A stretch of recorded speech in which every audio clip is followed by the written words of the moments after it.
Welcome to your favourite channel for NEET biology preparation the bio world. Ladies and gentleman, आज के video में हम लोग बात करने वाले हैं वीडियो नंबर 3 के बारे में। Yes sir. तो अब तक हम लोगों ने क्या पढ़ा था, आप उसको समझने की कोशिश कीजिए।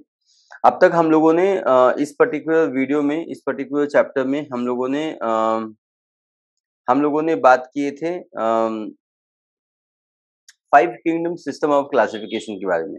और ये जो 5 किंगडम सिस्टम ऑफ क्लासिफिकेशन है, ये बहुत ही ज्यादा डिफिकल्ट टॉपिक रहता है और इस पे कई डिफरेंट टाइप्स ऑफ डाउट्स बच्चों को आते हैं और अलग अलग प्रकार के एडवांस, सिंपल से लेके एडवांस तक एमसीक्यूज इसके ऊपर बनते हैं, राइट।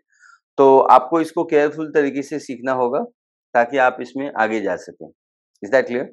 और ये हमने करा दिया है। अब वक्त क्या आ गया है, हमने एवरीथिंग डिटेल 5 किंगडम की क्लासिफिकेशन और उसमें जो जो कैरेक्टर्स का इस्तेमाल किया जाता है उसके बारे में हम लोगों ने डिस्कशन किया हुआ है। अब हम लोग बात करने वाले हैं कि 5 किंगडम सिस्टम में हम लोग सबसे पहले कैरेक्टर्स, सबसे पहला किंगडम है वो बात करने वाले हैं। तो आज का ये वीडियो नंबर 3 है। Yes sir, video number 3, video number 03 है ये। और इस पर्टिकुलर वीडियो में हम लोग बात करने वाले हैं किंगडम मोनेरा के बारे में। We gonna talk about the kingdom Monera. क्या बात है, we gonna talk about kingdom Monera. तो जब मैं किंगडम मोनेरा के बारे में बात करते हैं तो हम लोग लेक्चर अपना वीडियो अपना स्टार्ट करते हैं। जब हम किंगडम मोनेरा के बारे में बात करते हैं, जब भी वर्ड मोनेरा वर्ड आता है या मोनेरा के बारे में हम बात करते हैं, तो मोनेरा का मतलब ही होता है प्रोकैरियोटिक। यस सर, इसका मतलब किंगडम मोनेरा में जो भी जानवर आएंगे या जो भी ऑर्गेनिजम्स आएंगे, उनको हम प्रोकैरियोटिक बोलेंगे। ये सबसे पहली चीज है जो आपको क्लियर होनी चाहिए। दूसरी चीज आपको क्लियर होनी चाहिए, these are the prokaryotic organisms, these are the prokaryotic organism, ये पहली चीज है। एंड इनको हम प्यार से, विथ लव, यस सर, इनको हम प्यार से कहते हैं bacteria. So they are commonly called as a commonly called, they are commonly called as a bacteria। yes sir, तो इनको हम एकदम प्यार से इनको बैक्टीरिया बोलते हैं। बैक्टीरिया वर्ड किंगडम मोनेरा के लिए ही डिवाइस किया गया है, ये अंडरस्टैंडिंग आपको आ जानी चाहिए। अब जैसे ही मैं बात करता हूँ कि ये प्रोकैरियोटिक है, तो इसका मतलब क्या क्या होता है। ऑब्वियसली यहाँ पे जो न्यूक्लियस होगा वो एब्सोल्यूट तरीके से एब्सेंट होगा। सो न्यूक्लियस जो है इट इज एब्सेंट। न्यूक्लियस यहाँ पे क्या होगा, वो एब्सेंट होगा। एंड न्यूक्लियस तो एब्सेंट होगा, लेकिन यहाँ पे डीएनए प्रेजेंट होगा। Nucleus is going to be absent.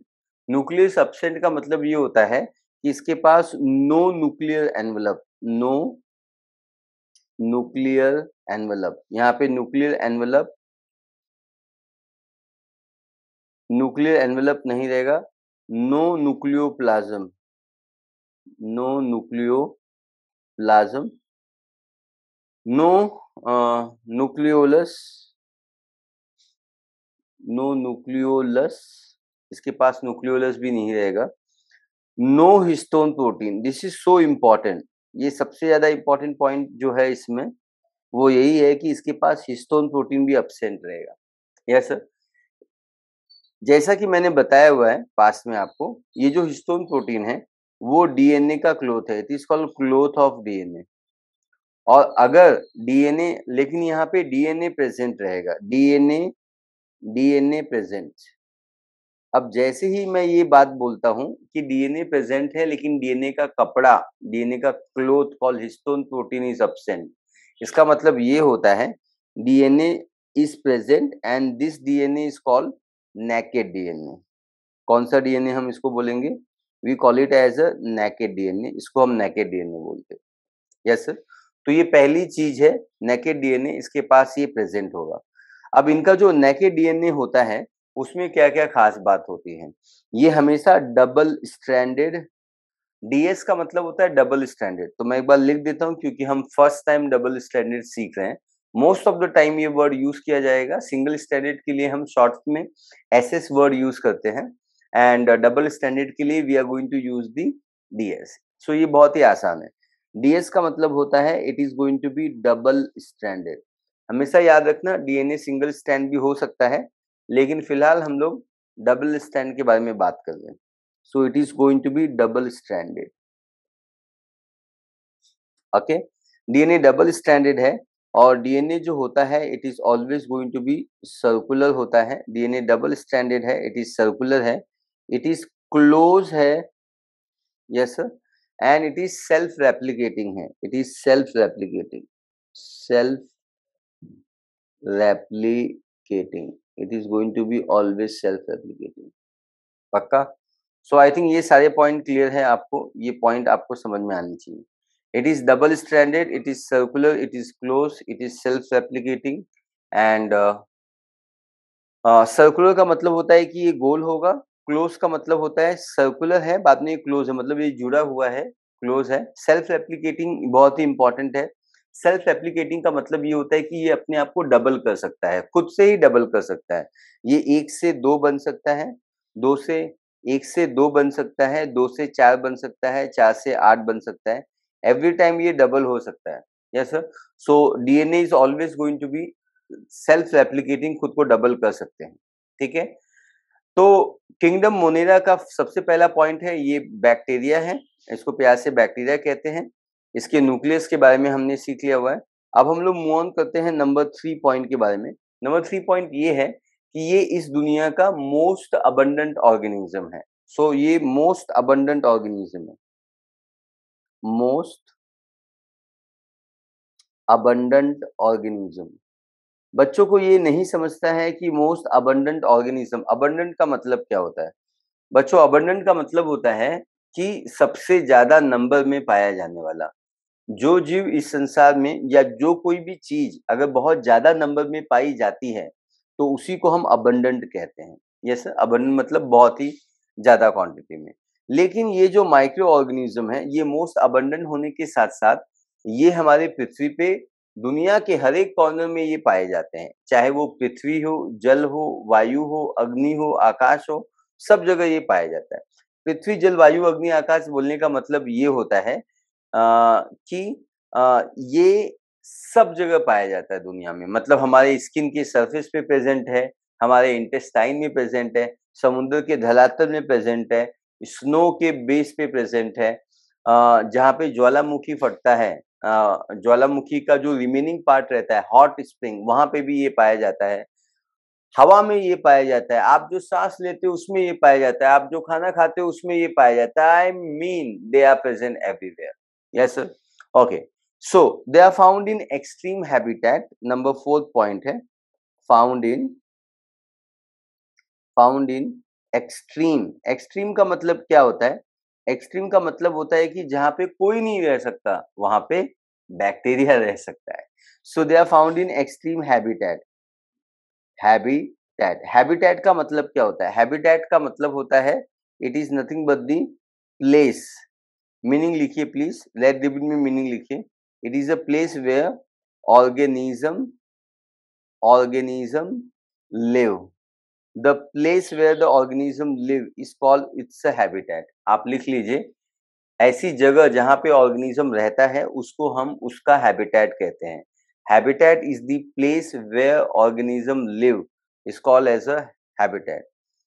तो एक्सट्रीम हैबिटेट का मतलब क्या होता है? ये सबसे पहला सवाल। एक्सट्रीम मतलब जहां पे बहुत ज्यादा टेम्परेचर है। तो मैं आपको एग्जांपल बताने जा रहा हूँ। They are found in extreme habitat. तो वो जो एक्सट्रीम हैबिटेट है, सच एज, एक्सट्रीम हैबिटेट में हॉट स्प्रिंग आता है। हॉट स्प्रिंग, हॉट स्प्रिंग का मतलब ये होता है कि जहां पे ज्वालामुखी का रिमेनिंग पार्ट है। ज्वालामुखी, what is Jwalamukhi?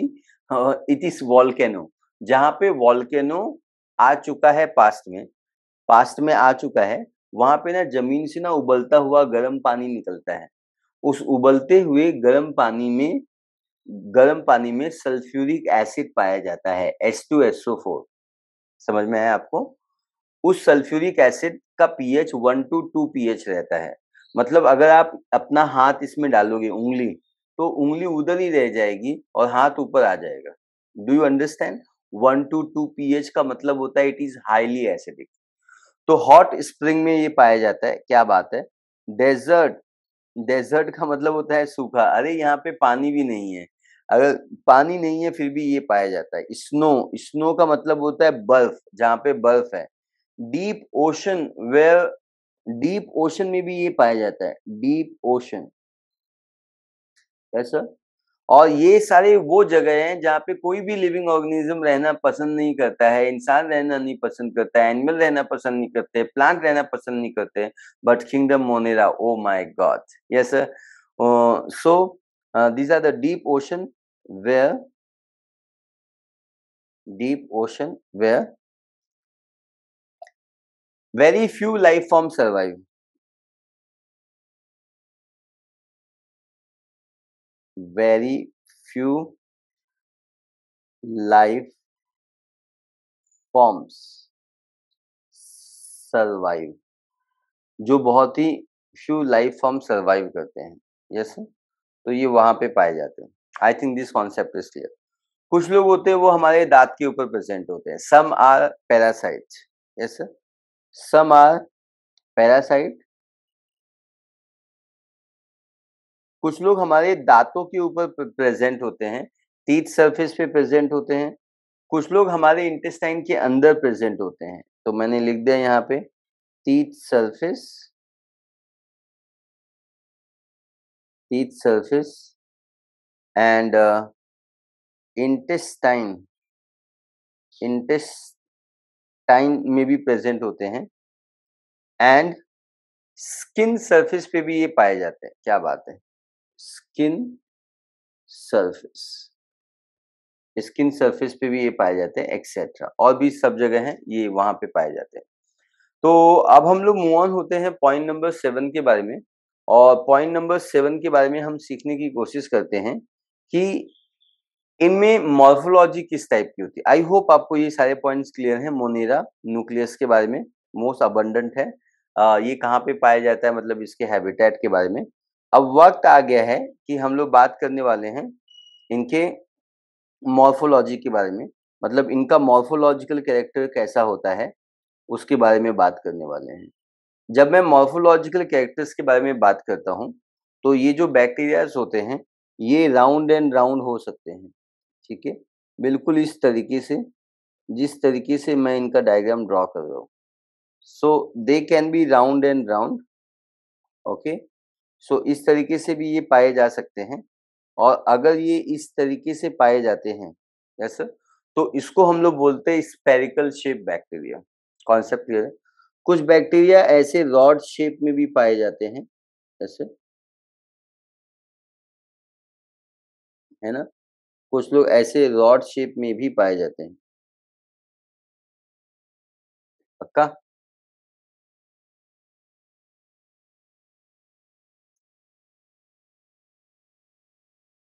Okay. Then there is a few bacteria, few bacterias जो यहाँ पे पाए जाते हैं, they are going to be common shape bacteria, है ना। कॉमा शेप बैक्टीरिया भी कुछ बैक्टीरिया पाए जाते हैं जो कॉमा शेप होते हैं। कोरोला आपको डिजीज मालूम होगा, डिसेंट्री, कोरोला, यस सर, ये सब बैक्टीरिया होते हैं ना, कोरोला के बैक्टीरिया, ये कॉमा शेप होते हैं, बिल्कुल इस तरीके से होते हैं जिस तरीके से मैं इसे मैं ड्रॉ करने की कोशिश कर रहा हूँ, yes sir. These are nothing but the spherical round shape bacteria, ठीक है। तो and this is nothing but the spherical,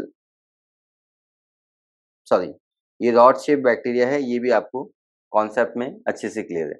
लेकिन कुछ ऐसे भी बैक्टीरिया होते हैं जो लॉन्ग होते हैं और स्पाइरल तरीके से, जैसे सीढ़ी, स्पाइरल वाली सीढ़ी होती है ना, गोल गोल स्पाइरल, तो ये लॉन्ग स्पाइरली ट्विस्टेड भी कुछ बैक्टीरियाज होते हैं जिनका शेप कुछ इस तरीके से पाया जाता है, ऐसे,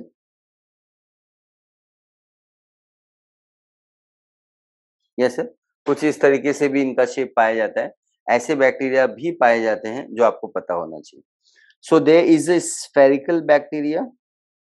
There is a spherical shape bacteria. और इस spherical shape bacteria को हम लोग क्या कहते हैं? We call it as a coccus. We call it as a coccus. Then there is a going to be rod shape bacteria. Rod shape. और ये जो rod shape bacteria होते हैं, इसको हम लोग बोलते हैं bacillus. So we call it as a bacillus, है ना? ध्यान से समझना, एकदम ध्यान से समझना। कोकस का मतलब होता है स्फेरिकल बैक्टीरिया, लेकिन इसको हम प्यार से कोकाई कहते हैं, COCCI, ठीक है? तो मैं क्या करता हूँ, ये कोकाई भी लिख देता हूँ, कोकाई, इसको मैं लिख देता हूँ बैसिलाई, जाने दो, बेसिक है। Everybody focus here. कोकस का मतलब होता है single single bacteria, single spherical shape bacteria. Bacillus का मतलब होता है single rod shape bacteria. Then they is going to be comma shape bacteria. क्या बात है, they is going to be comma shape bacteria, जो यहाँ पे प्रेजेंट है, it is a comma shape. और ये कॉमा जो शेप होता है, इसको हम कहते हैं vibrium, vibrium, we call it as a vibrium. इसको हम विब्रियम कहते हैं, विब्रियाए आएगा इसका प्लूरल, और विब्रियम का मतलब singular comma shape bacteria. Then we call this as a long spirally, long spirally twisted, long spirally twisted bacteria बोलते हैं, और we call it as a spirillum, इसको हम स्पिरुलम कहते हैं। So it's a coccus, it's a bacillus, it's a vibrium and it's a spirillum. I think ये सारे part आपको अच्छे से क्लियर है, ठीक है? ये मॉर्फोलॉजी होती है बैक्टीरिया की। अच्छा बच्चों, कभी कभी क्या होता है, कभी कभी क्या होता है, I have this one कोकस, okay, और कभी कभी ये जो कोकस होता है, ये दूसरे कोकस से जुड़ जाता है, ठीक है? कभी कभी वन कोकस होता है, ये दूसरे कोकस से जुड़ जाता है।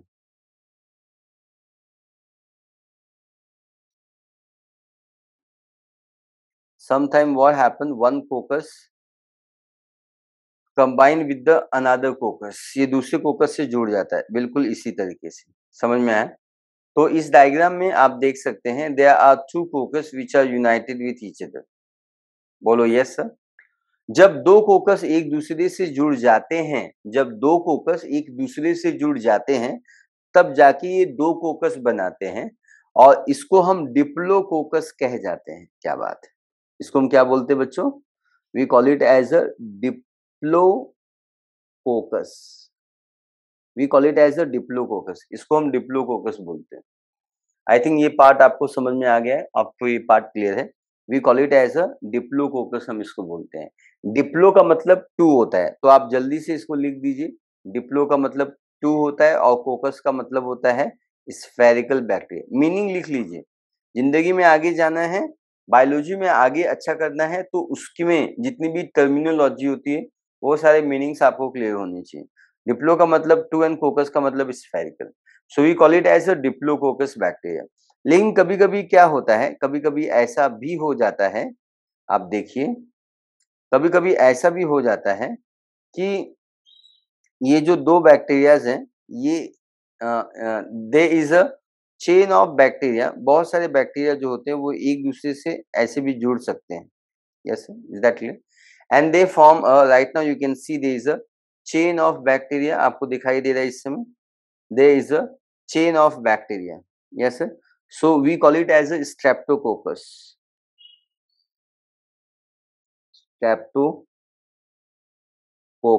streptococcus बोलते हैं उसको। स्ट्रेप्टो वर्ड जब भी बायोलॉजी में आएगा, ध्यान से समझिए, स्ट्रेप्टो वर्ड जब भी बायोलॉजी में आएगा, कोकस वर्ड है। स्ट्रेप्टो वर्ड जब भी बायोलॉजी में आएगा, स्ट्रेप्टो का मतलब होता है चेन ऑफ बैक्टीरिया। क्या बोला मिश्रा सर ने? It is a chain, chain of bacteria. जब बहुत सारे कोकस एक दूसरे के साथ आते हैं, एक दूसरे से जुड़ जाते हैं, वो जाके चेन ऑफ बैक्टीरिया बनाते हैं, उसी को तो हम स्ट्रेप्टोकोकस कह जाते हैं। ये डिप्लोकोकस, ये streptococcus. I think it is very very clear to you, very sharp, है ना? Point number 7 is the morphology. Morphology का मतलब क्या होता है? मॉर्फोलॉजी का मतलब होता है कि हम बैक्टीरिया का एक्सटर्नल कैरेक्टर्स पढ़ रहे हैं। Yes sir, external structure, external structure, we gonna talk about the external structures जो हम लोग पढ़ रहे हैं इस समय। 7 के बाद जो भी पॉइंट आएगा दुनिया उसको 8th पॉइंट कह जाएगा। Yes sir. 8th पॉइंट में हम लोग बात करने वाले हैं सेल वॉल के बारे में। Cell wall. Yes sir. जब मैं सेल वॉल के बारे में बात कर रहा हूं तो cell wall is always going to be present. इनके पास, बैक्टीरिया के पास सेल वॉल हमेशा प्रेजेंट होता है और वो एक केमिकल से बना होता है जो सेल्यूलोज नहीं है। यूजुअली बच्चों को पता रहता है सेल्यूलोज, क्योंकि प्लांट सेल बच्चे ज्यादा पढ़ते हैं कंपेयर टू बैक्टीरिया सेल। तो बच्चों ने प्लांट सेल पढ़ा हुआ है तो उनको सेल्यूलोज अच्छे से पता होता है। लेकिन आप ध्यान से समझ लीजिए कि बैक्टीरिया, ये हम बैक्टीरिया के सेल वॉल के बारे में बात कर रहे हैं। यस, ना कि प्लांट के सेल वॉल। बैक्टीरिया का सेल वॉल सेल्यूलोज से बना हुआ नहीं होता है।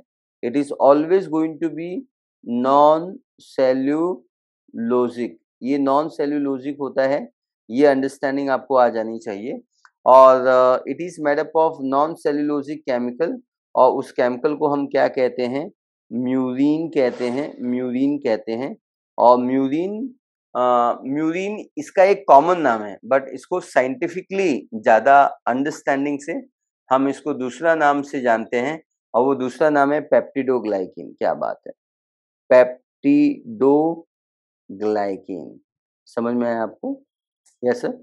We call it as a peptidoglycan और म्यूरिन। म्यूरिन इसका कॉमन नाम है ना, लेकिन हम इसको बोलते क्या है? पेप्टिडोग्लाइकिन। ध्यान से समझना, मैं एक बार रिपीट करता हूँ। बैक्टीरिया वो ऑर्गेनिज्म कहलाता है। मैंने ऐसा सुना है इसके पास सेल वॉल आता है, लेकिन वो सेल वॉल सेल्यूलोज से नहीं बना रह पाता है, इसीलिए तो हम इसको नॉन सेल्यूलोजिक कह जाता है। नॉन सेल्यूलोजिक का मतलब ये कहलाता है कि ये पेप्टिडोग्लाइकिन से बना हुआ है। किससे बना हुआ है? पेप्टिडोग्लाइकिन। अब ध्यान से समझिए, मीनिंग को अच्छे से समझिए ताकि आप कॉन्सेप्ट में फोकस कर सकें। पेप्टिडो वर्ड है और ग्लाइकिन वर्ड है। पेप्टिडो वर्ड जब भी आएगा ये प्रोटीन से डील करता है, मतलब इसके पास प्रोटीन है। ठीक है, इसके पास प्रोटीन है। और ग्लाइकिन वर्ड जब भी आएगा इसका मतलब इसके पास शुगर्स है। ठीक है, so they have a protein and they have a sugars. I think this particular concept is very clear. Yeah, right. Cell wall है, बैक्टीरिया से बना हुआ है, प्रेजेंट है, नॉन सेल्यूलोजिक है, म्यूरिन है, पेप्टिडोग्लाइकिन। पेप्टिडो का मतलब प्रोटीन, पेप्टाइड वर्ड मीनिंग लिखिए आप प्लीज। पेप्टिडो का मतलब होता है प्रोटीन और ग्लाइकिन का मतलब होता है sugar. I think this concept is very clear. जब हम लोग पेप्टिडोग्लाइकिन के बारे में बात करते हैं, ग्लाइकिन, ग्लाइकिन का मतलब ना इसके पास शुगर्स रहते हैं। अब जरा हम यहाँ पे सीखने की कोशिश करते हैं कि इनके पास कौन से शुगर्स पाए जाते हैं। तो क्या करते हैं, we understand this glycine. Yes sir. ये ग्लाइकिन में दे हैव अ शुगर, तो इनके पास कौन सा शुगर पाया जाता है वो समझने की कोशिश करते हैं। इनके पास दो मॉडिफाइड शुगर्स हैं। शुगर मतलब ग्लूकोज, आपको तो पता ही है शुगर का मतलब ग्लूकोज होता है, बट इसके पास ना मॉडिफाइड शुगर्स हैं। एक शुगर का नाम है नाम, एक शुगर का नाम है नाम, और दूसरी शुगर का नाम है नाग। नाग आणि नाम, तो मी लिहितो आणि तुम्हाला कळतो। ये नाम है नाम और ये है नाग। Yes sir. नाम और नाग क्या है जरा समझने की कोशिश करते हैं। नाम का फुल फॉर्म है N acetyl amino acids. Muramic acid. क्या समझा आपको? एन ए एम, नाम। नाम का मतलब होता है it is a N acetyl muramic acid. Repeat कीजिए, मुंह से बोलिए, एन एसिटाइल म्यूरेमिक एसिड। और ये जो नाग है, नाग, इसका फुल फॉर्म है एन एसिटाइल ग्लूकोसामाइन, है ना, N acetyl glucosamine, N acetyl glucosamine. N का मतलब एन है, ई का मतलब एसिटाइल है, और जी का मतलब glucosamine. There is a NAG, there is a NAM. I think this concepts are going to be very clear. So there is a naam and the nag. I think ये सबसे ज्यादा डिफिकल्ट रहता है बच्चों को समझना, बच्चे इसको नहीं बहुत समझ पाते हैं। मैं एक बार फिर से एक्सप्लेन करता हूँ, आप ध्यान से सुनिए। पेप्टिडोग्लाइकेन जो होता है इसमें प्रोटीन होता है और शुगर होता है। ग्लाइकेन का मतलब होता है शुगर। शुगर कितने टाइप के होते हैं? शुगर दो टाइप के होते हैं। एक को क्या कहते हैं? नाम, और दूसरे को क्या कहते हैं? नाग। नाम का full form N acetyl muramic acid होता है और नाग का फुल फॉर्म होता है एन एसिटाइल ग्लूकोसामाइन। सो ये एन एसिटाइल ग्लूकोसामाइन हो गया, ये एन एसिटाइल म्यूरामिक एसिड हो गया। Concept clear? Yes sir. और ये दोनों मिलते हैं प्रोटीन के साथ, तब जाके पेप्टिडोग्लाइकेन बनता है। इसके अंदर म्यूरामिक एसिड है, इसलिए हम इसको प्यार से म्यूरिन कहते हैं। अगर इसको कॉमनली हम म्यूरिन क्यों कहते हैं? बिकॉज इसके अंदर म्यूरामिक एसिड प्रेजेंट है इसलिए। ठीक है, ये एक रेयर केमिकल है जो बैक्टीरिया में प्रेजेंट होता है। नाग के नाम से, नाग ये कई जगह और भी पाया जाता है, यस, लेकिन ये बैक्टीरिया में ही पाया जाता है। Point number 8 is very beautiful point, और आपको ये पॉइंट समझ में आया है। 8 के बाद जो भी आएगा दुनिया उसी को तो 9 कह जाएगा। तो हम लोग पॉइंट नंबर 9 पे फोकस करने वाले हैं। पॉइंट नंबर 9 है mode of nutrition. We gonna talk about the mode of nutrition. It is nothing but the mode of nutrition. पक्का?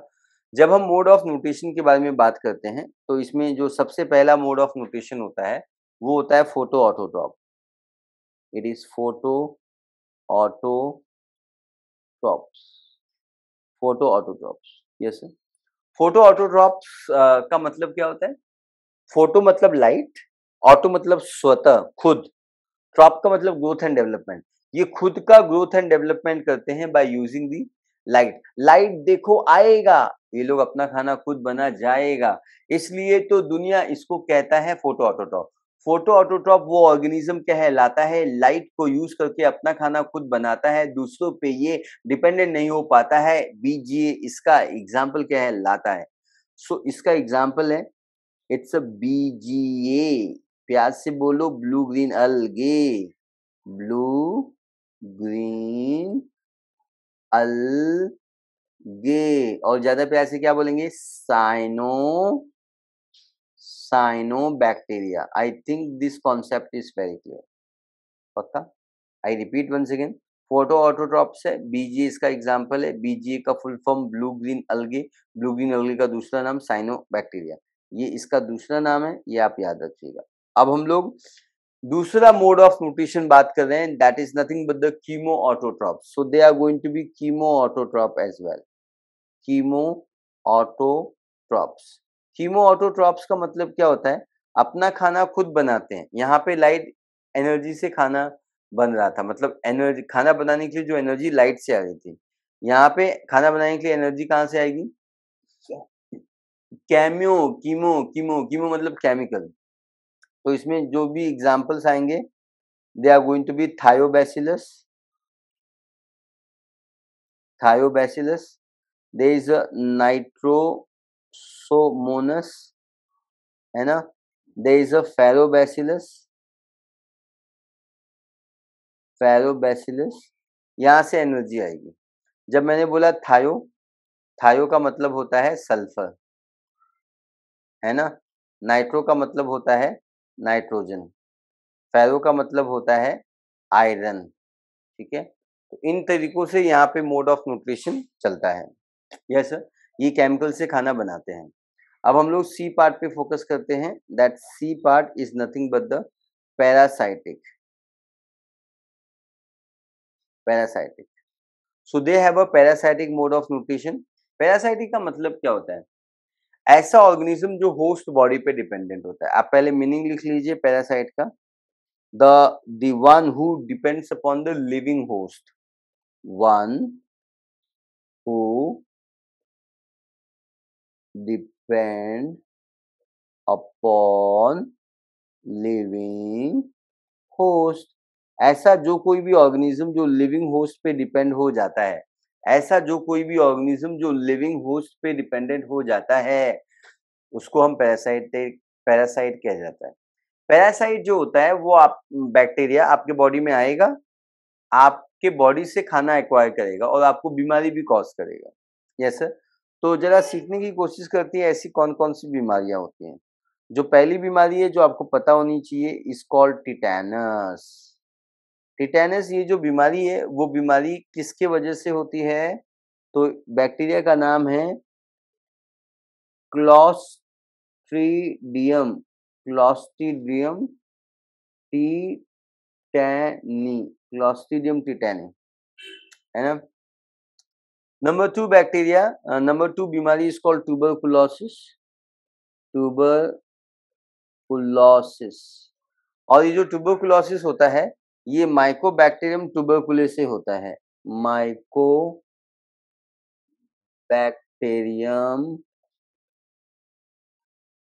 ट्यूबरकुले, माइकोबैक्टीरियम ट्यूबरकुले से ये होता है।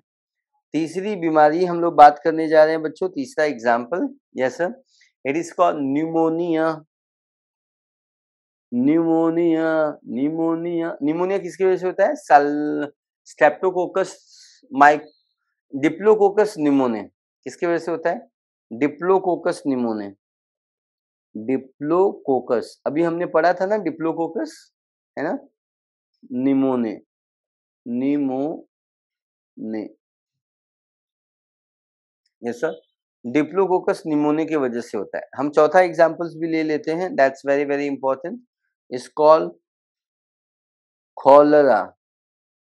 यस सर, कॉलरा जो होता है it is because of vibrio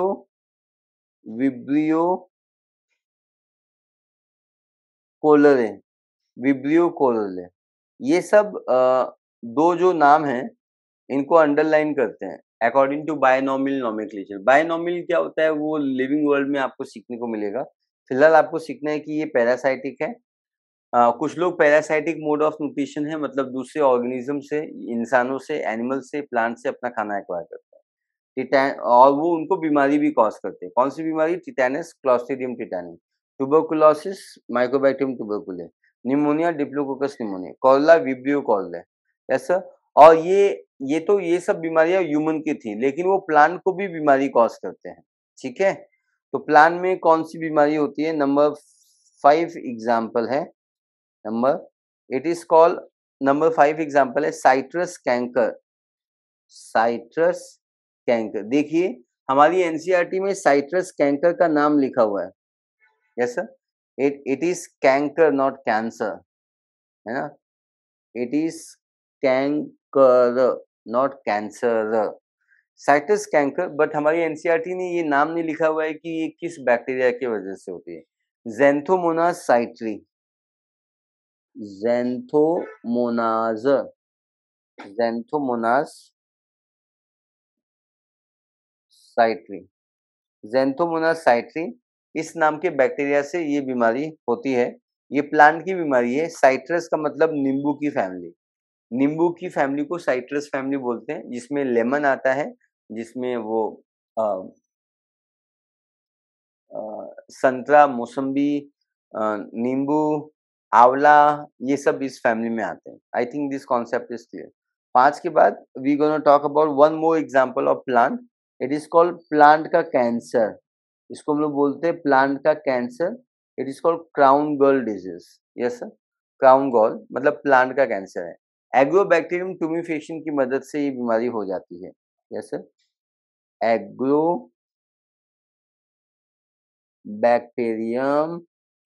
agrobacterium टूमीफेशियंस।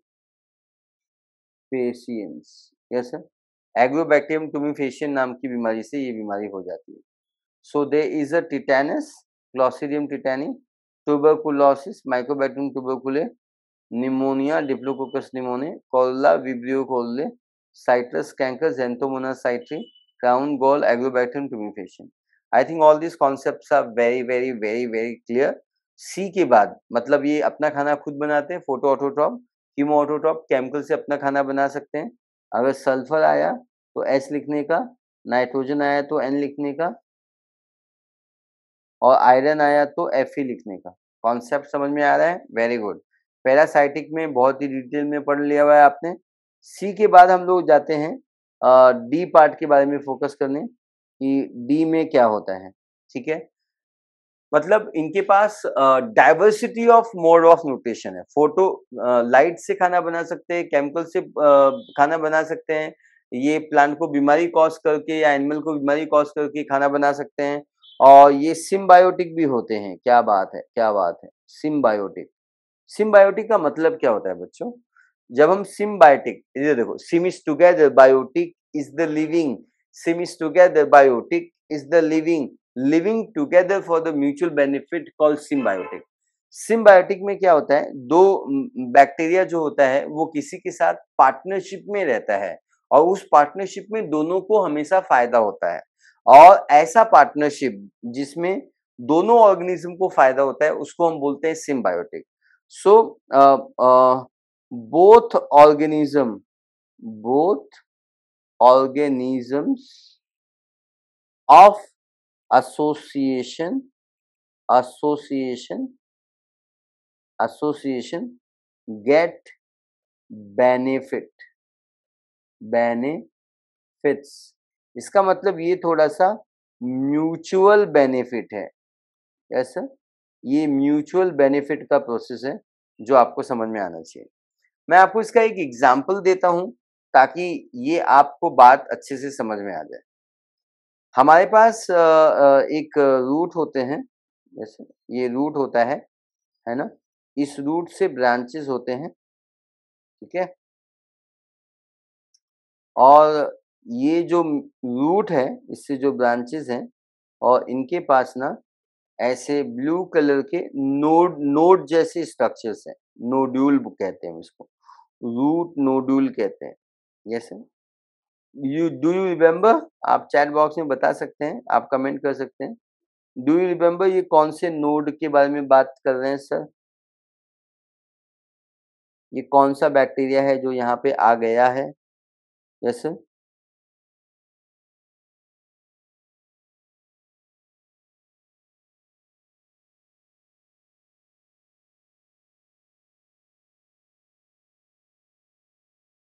पक्का? चलो समझने की कोशिश करते हैं। Absolutely correct ladies and gentleman, बहुत ही बढ़िया जवाब दिया है आप लोगों ने। आपको पता है ये रूट है, और ये जो स्ट्रक्चर आपको दिखाई दे रहा है इसको हम लोग कहते हैं रूट नोड्यूल। यस, इसको हम रूट नोड्यूल कहते हैं। और ये जो रूट नोड्यूल होता है ये लेग्यूम रूट है। It is nothing but the legume. Legume plant मालूम है आपको? लेग्यूम प्लांट आपको पता होना चाहिए सभी को। It is a legume. Legume का रूट है, मतलब इसमें चना आता है, मटर आता है, बीन आता है, सोयाबीन आता है। You understand? All this are leguminosae family. Leguminosae का मतलब होता है चना, मटर, दाल, तूर की दाल, चने की दाल, मतलब बीन्स, है ना। ओके ओके, सो ध्यान से समझिए। So it is a symbiotic association. It is a symbiotic association. Association मतलब पार्टनरशिप। इसमें दो लोग होते हैं, दो members. First member is called rhizobium bacteria. Yes sir, rhizobium bacteria. And the second member, ladies and gentleman, legume root, भूलना नहीं आप इसको। It is called as a legume root, जो कि यहाँ पे एग्जाम्पल्स है, ठीक है। लेग्यूम जो रूट है, it provide shelter. Legume root bacteria को क्या प्रोवाइड करता है? It provide shelter. So it provide shelter, it provide shelter and food to bacteria. Shelter देता है और फूड देता है। क्या बात है। शेल्टर का मतलब होता है रहने को घर मिला, खाने को खाना मिला। इनको रहने को घर मिल गया। किसको मिल गया? और किसने दिया? राइजोबियम को मिल गया। किसने दिया? लेग्यूम रूट ने दिया। क्यों दिया? देखते हैं। इसमें दोनों को फायदा है। तो ये जो शेल्टर और फूड है ये बैक्टीरिया को मिला हुआ है, ये राइजोबियम को मिला हुआ है। चलो बात करते हैं कि इनको क्या मिलता है राइजोबियम के लिए। जब हम प्रोटीन के बारे में बात करते हैं, जब हम वेजिटेरियन डाइट के बारे में बात करते हैं, तो वेजिटेरियन डाइट में हम लोगों को जो प्रोटीन मिलता है वो चना से, मटर से, मूंग से, दाल से, तूर दाल, सोयाबीन, इन सब से मिलता है। दालें बोलते हैं हम इनको, इनमें ना बहुत ज्यादा प्रोटीन होता है, मतलब इनमें से ही प्रोटीन वेजिटेरियन वालों को मिलता है। ये सब मूंग खा लो, मटकी खा लो, चना खा लो, ग्राउंडनट खा लो, सिंगदाना खा लो, मूंग खा लो, तूर दाल खा लो, जो भी खा लो, मटर खा लो, हरा मटर खा लो, व्हाइट मटर खा लो, काबुली चना खा लो, इंडियन चना खा लो, ग्रीन चना खा लो, व्हाइट चना खा लो, जो भी खा लो, ये इन लोगों में बहुत ही ज्यादा क्वांटिटी ऑफ प्रोटीन रहता है। और वो प्रोटीन बनाने के लिए, प्रोटीन बनता है अमीनो एसिड से, और अमीनो एसिड बनता है नाइट्रोजन से। क्या पढ़ाते हो, क्या पढ़ाते हो? प्रोटीन किससे बनता है? अमीनो एसिड से, और अमीनो एसिड को बनाने के लिए अमीनो ग्रुप चाहिए, और अमीनो ग्रुप बनाने के लिए नाइट्रोजन चाहिए। राइजोबियम नाइट्रोजन को फिक्स करता है। Yes sir, yes sir. So rhizobium जो बैक्टीरिया है, yes sir, it provide it provide nitrogen, it provide nitrogen to plant। क्या बात है, it provide nitrogen to plant via nitrogen fixation, via nitrogen, via nitrogen fixation, via nitrogen fixation, nitrogen fixation। I think this particular part is very clear, है ना। Symbiotic association है rhizobium में, legume root है, provide nitrogen via plant via nitrogen fixation, provide shelter, provide yes. I think this particular part is very very clear. तो यहाँ पे हमने mode of nutrition पढ़ लिया है। मोड ऑफ न्यूट्रिशन पढ़ने के बाद वक्त आ गया है कि हम लोग यहाँ पे हमने मोड ऑफ न्यूट्रिशन पढ़ लिया हुआ है, जो कि 9th पॉइंट है। और 9th पॉइंट के बाद अब हम लोग 10th पॉइंट के बारे में बात करने वाले हैं। मोड ऑफ न्यूट्रिशन के बाद जो हम लोग 10th पॉइंट डिस्कस करेंगे, that point is always called as a reproduction, जो कि हमेशा लास्ट पॉइंट होगा हर एक किंगडम में जब भी हम बात करेंगे। यस सर, लास्ट पॉइंट होगा। और लास्ट के बाद मोनेरा का क्लासिफिकेशन, जैसे प्रोटिस्टा में भी सारे पॉइंट सीखेंगे, लास्ट पॉइंट रिप्रोडक्शन होगा, उसके बाद हम क्लासिफिकेशन ऑफ प्रोटिस्टा, प्लांट में भी क्लासिफिकेशन ऑफ प्लांट। यस, तो यहाँ पे रिप्रोडक्शन के बारे में बात करने वाले हैं कि ये जो बैक्टीरिया होते हैं या किंगडम मोनेरा के जितने भी जानवर पाए जाते हैं, माइक्रो ऑर्गेनिज्म पाए जाते हैं, जो भी आप बोलते हैं, ये रिप्रोड्यूस कैसे करते हैं। सो नंबर 1, पहला तरीका है इनके रिप्रोड्यूस करने का, that is bacteria perform binary fission. क्या पढ़ाते हो? Bacteria, bacteria perform, bacteria perform binary, bacteria perform binary fission. क्या बात है। बाइनरी फिशन क्या होता है जी?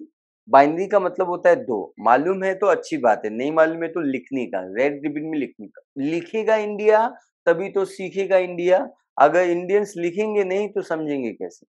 फिशन का मतलब होता है डिवीजन। प्लीज इंडिया लिखो, मीनिंग लिखो। बाइनरी मतलब टू, फिशन मतलब division, divide into two. Suppose मेरे पास ये माइक्रो ऑर्गेनिजम्स, ठीक है, इधर देखो, I have this one micro organisms, है ना, और ये माइक्रो ऑर्गेनिज्म डिवाइड होके ये आपको दो माइक्रो ऑर्गेनिजम्स देता है। ये एक हो गया और ये दो हो गया। फिर यहाँ पे ये फिर से डिवाइड होता है और ये आपको यहाँ पे भी ये आपको दो माइक्रो ऑर्गेनिज्म देता है। ठीक है, एक माइक्रो ऑर्गेनिज्म आपको दो माइक्रो ऑर्गेनिज्म देता है। ठीक है, ठीक है, और ये आगे भी डिवीजन हो सकता है। Yes sir, this division can further occur. ये जो डिवीजन है ये आगे भी हो सकता है, ऐसा नहीं कि ये यहीं पे हुआ है और ये आगे अभी होगा नहीं। It will be always occurring, ये हमेशा होता रहेगा। यस सर, जब भी इस बैक्टीरिया को लगेगा कि इसका पेट भर गया है, ये डिवाइड होकर दो बैक्टीरिया में कन्वर्ट हो जाएगा। जब भी इसको लगता है कि इसका जीवन भर गया है, खाना बहुत ही ज्यादा है, तो चलो डिवाइड करके दो बैक्टीरिया में कन्वर्ट हो जाते हैं। क्या ये बैक्टीरिया मर गया? नहीं, ये नहीं मरा। ये बैक्टीरिया आज भी इन दोनों बैक्टीरिया के अंदर जिंदा है। क्या ये बैक्टीरिया डिवाइड होकर मर गया? नहीं, ये बैक्टीरिया आज भी इन दोनों बैक्टीरिया के अंदर जिंदा है, मतलब इसका मतलब बोला जाए तो आज जो भी बैक्टीरिया हैं उनका जो एंसेस्टर है वो उनके अंदर जिंदा है। यस, इसका मतलब ये कभी मरते नहीं। इसका मतलब बैक्टीरिया इमॉर्टल है। क्या पढ़ा? तो इमॉर्टल का मतलब है अविजय, ये मर नहीं सकता है, हमेशा जीवित रहेगा। Yes sir, is that clear? So please focus here, bacteria is immortal, divide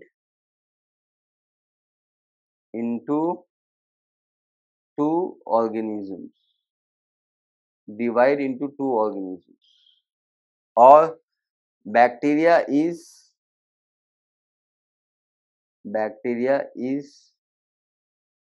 immortal,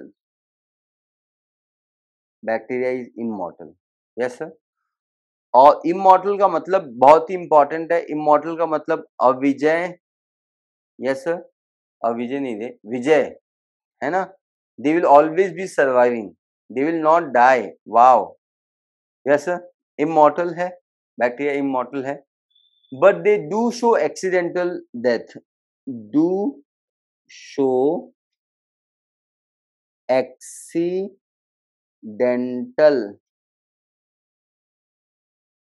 death, but they do show the accidental death, ये accidental death जरूर शो करते हैं। समझ में आया आपको? they will show accidental death। अब आपको समझ में आना चाहिए कि ये accidental death क्या होता है। जरा यहाँ पे देखिए, अगर मैं इस बैक्टीरिया को बोलता हूँ I will pick up this bacteria, yes sir, I will put this bacteria into HCl जो कि कॉन्सेंट्रेटेड है। आता मला सांगा, अगर मैं ये चारों बैक्टीरिया में से इस बैक्टीरिया को उठाता हूँ, पिकअप करता हूँ, I will put into the bacteria into HCl, concentrated HCl। कहाँ पे रख देता हूँ मैं? Concentrated HCl। अगर मैं इसको कॉन्सेंट्रेटेड HCl में रख देता हूँ तो क्या ये बैक्टीरिया जिंदा रहेगा?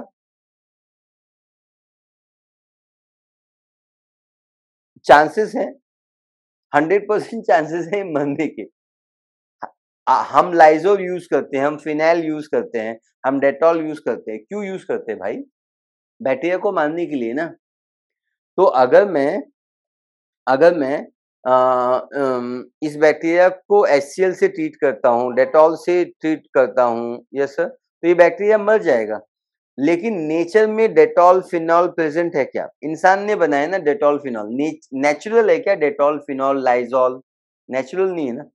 तो मैंने बोला कि दे डू शो एक्सीडेंटल डेथ, मतलब एक्सीडेंटली अगर ये बैक्टीरिया या जमीन पे एसिड गिर गया तो उस जमीन पे जहाँ पे एसिड गिरा हुआ है वो सारे बैक्टीरिया क्लीन हो जाएंगे, सारे बैक्टीरिया मर जाएंगे। कोई गलत काम मैंने? बिल्कुल सही काम मैंने। Yes sir, they can reproduce by, ये पहला रिप्रोडक्शन है बाइनरी फिशन, मैंने बता दिया हुआ है। जो कोई भी ऑर्गेनिज्म बाइनरी फिशन करता है, वो यूनिसेलुलर बैक्टीरिया हो या यूनिसेलुलर यूकैरियोटिक हो, प्रोटिस्टा हो, वो हमेशा इमॉर्टल रहता है। ये इंपॉर्टेंट फिगर है, बट उसमें हमेशा एक्सीडेंटल डेथ होने के चांसेस रहते हैं। ये भी आपका पॉइंट है, ये आपको समझ में आ गया है। तो पहला ए पॉइंट में हम लोगों ने बाइनरी फिशन सीखा। हम जिंदगी में थोड़ा सा और लंबी छलांग लगाते हैं, ए के बाद जो आते हैं उसी को तो हम बी कह जाते हैं, और बी में हम दूसरे टाइप ऑफ रिप्रोडक्शन सीखने वाले हैं। They can also reproduce by spore formation, they can also reproduce, they can also reproduce by spore formation। ये स्पोर बना के रिप्रोड्यूस कर सकते हैं, क्या बात है ना। They can reproduce by spore formation. Spore क्या है? ये हाईली थिक वॉल है, यस सर, और रेजिस्टेंट है। मतलब देखो इधर देखो, अगर ये स्पोर है तो ये बहुत ही मोटा वॉल है और इसको कोई भी डिस्ट्रॉय नहीं कर सकता है। ठीक है, पक्का? तो मैं यहाँ पे लिखता हूँ, it is a spore only. ठीक है, spore. this spore is going to have a thick wall and it is resistance. yes sir, resistance है इसमें. yes sir, thick wall, highly thick wall, highly thick wall है और ये resistant है. Resistance किसके है? कोई भी कंडीशन, ज्यादा टेम्परेचर है, एसिड है, अल्कलिटी है, पानी कम है, पानी ज्यादा है ना, हाईली रेजिस्टेंस है. तो इट फॉर्म कब बनता है स्पोर? इट फॉर्म इन जब अनफेवरेबल कंडीशन आता है. Yes sir, in unfavourable condition. Unfavourable condition, unfavourable condition में आता है during adverse condition. Unfavourable condition का मतलब क्या होता है? Adverse condition. एडवर्स मतलब एनवायरमेंट में पानी नहीं है, खाना नहीं है, तो ये एडवर्स ही है ना, लॉकडाउन है, एडवर्स कंडीशन. पक्का? Okay.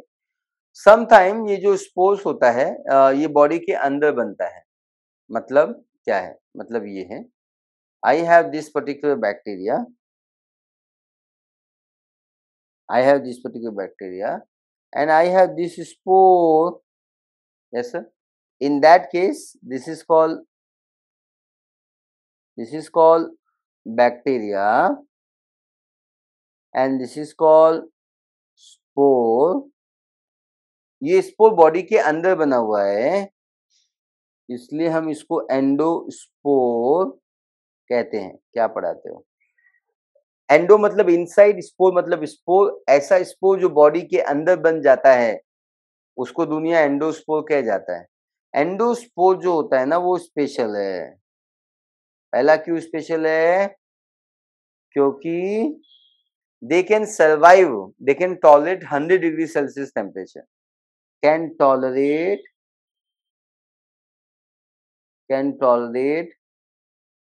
100 degree Celsius temperature. No effect of toxin. No effect of toxins. Yes sir. किसी भी टॉक्सिन का इनके ऊपर कोई भी इफेक्ट नहीं आता है. आई think this particular part is very very clear. मैं एक बार रिपीट कर देता हूँ, रिप्रोडक्शन रिपीट कर देता हूँ. रिप्रोडक्शन वो प्रोसेस कहलाता है जिसमें एक बैक्टीरिया देखते ही देखते 2 बैक्टीरिया में कन्वर्ट हो जाता है. इस प्रोसेस को हम बाइनरी फिशन कहा जाता है. बाइनरी में हमेशा एक बैक्टीरिया 2 ही बैक्टीरिया में कन्वर्ट हो जाता है. जो भी ऑर्गेनिज्म बाइनरी फिशन कर जाता है वो इमॉर्टल कहा जाता है, क्योंकि उनमें natural death is not possible. No natural death possible. No natural death is possible. इनमें कोई भी नेचुरल डेथ पॉसिबल नहीं है. लेकिन सर इनके पास they do show accidental death. इनके पास एक्सीडेंटल डेथ है. ठीक है, they do have accidental death. की मदद से भी ये सर्वाइव हो सकते हैं. स्पोर्स की मदद से भी ये सर्वाइव हो सकते हैं. स्पोर्स की मदद से भी ये रिप्रोड्यूस कर सकते हैं. स्पोर्स तब बनेगा जब एनवायरमेंट में एडवर्स कंडीशन है, अनफेवरेबल कंडीशन है और एंडोस्पोर रेजिस्टेंस टू टेम्परेचर है. कोई भी टॉक्सिन इसका कुछ भी बिगाड़ नहीं सकता है. तो आई थिंक ये आज का लेक्चर था. वीडियो नंबर 3 किंगडम मोनेरा के बारे में हमने बात किया है. अभी इनका सेक्सुअल रिप्रोडक्शन बाकी है और क्लासिफिकेशन ऑफ किंगडम मोनेरा भी बाकी है, जिसके बारे में हम अपने अगले वीडियो में चर्चा करेंगे, इनके बारे में बात करेंगे. आपका बहुत बहुत धन्यवाद ladies gentleman. Yes sir, thank you. जय हिंद.